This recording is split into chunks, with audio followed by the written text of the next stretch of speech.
Vectors की बुनियादी और इब्तिदाई बातें तो आपको मालूम हो गई हैं।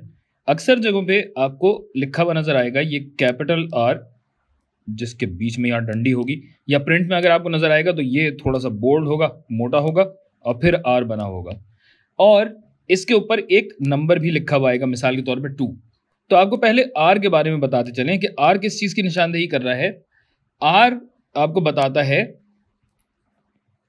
रियल कोऑर्डिनेट स्पेस, यानी ऐसा इलाका जहां पे तमाम कोऑर्डिनेट्स, तमाम नुकात असल हों, कोई इमेजिनरी या ख्याली नंबर यहां मौजूद नहीं हो।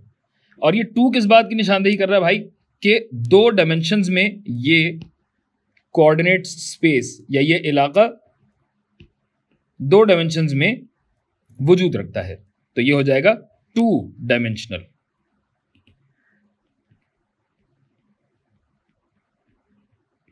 Coordinate space, real coordinate space.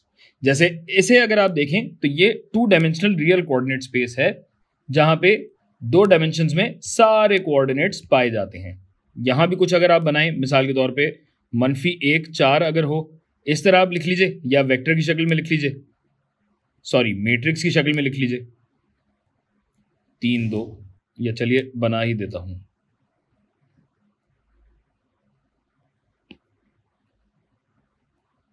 -1 और 2 कह देता हूं इसे। तो ये सब देख के आपको क्या पता लगता है कि भाई ये रियल कोऑर्डिनेट स्पेस क्या है, ऐसा इलाका जहां तमाम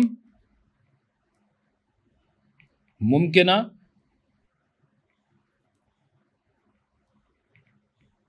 असल कदर रखने वाले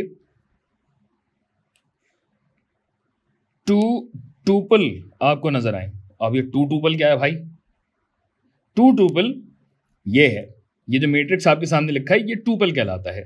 और इसमें चूंकि 2 मेंबर हैं, 2 नुमाइंदे हैं, लिहाजा ये 2 टूपल कहलाएगा। तो अब ये सवाल आता है कि भाई क्या 3 टूपल भी मुमकिन है? बिल्कुल मुमकिन है। आपके पास वेक्टर x हो सकता है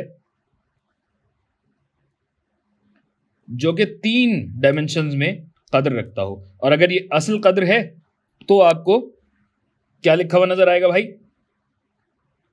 r, लेकिन ये r2 नहीं होगा, ये r3 होगा, क्योंकि इस r3 में 3 टूपल्स शामिल हैं। ठीक है भाई, तो क्या 4 टूपल भी हो सकते हैं, 5 टूपल भी हो सकते हैं? बिल्कुल हो सकते हैं, लातादाद टूपल भी हो सकते हैं। बस ये ख्याल रखिएगा कि टूपल का जो साइज होता है, या ये जहन नशीन कर लीजिए कि टूपल का जो भी साइज है वो नंबर ऑफ डायमेंशन आपको बताता है। ये एक 2 डायमेंशन की स्पेस है, ये 3 डायमेंशन के लिए होगा, फिर 4 डायमेंशन, 5 डायमेंशन, वो सब तो हम बना भी नहीं सकते, लेकिन ये 3 डायमेंशन अगर होगा तो मिसाल के तौर पे आपके पास x एक्सेस, y एक्सेस और एक z एक्सेस होगा जो कागज के अंदर या बाहर आ रहा होगा। इस पे कभी और भी बात होगी।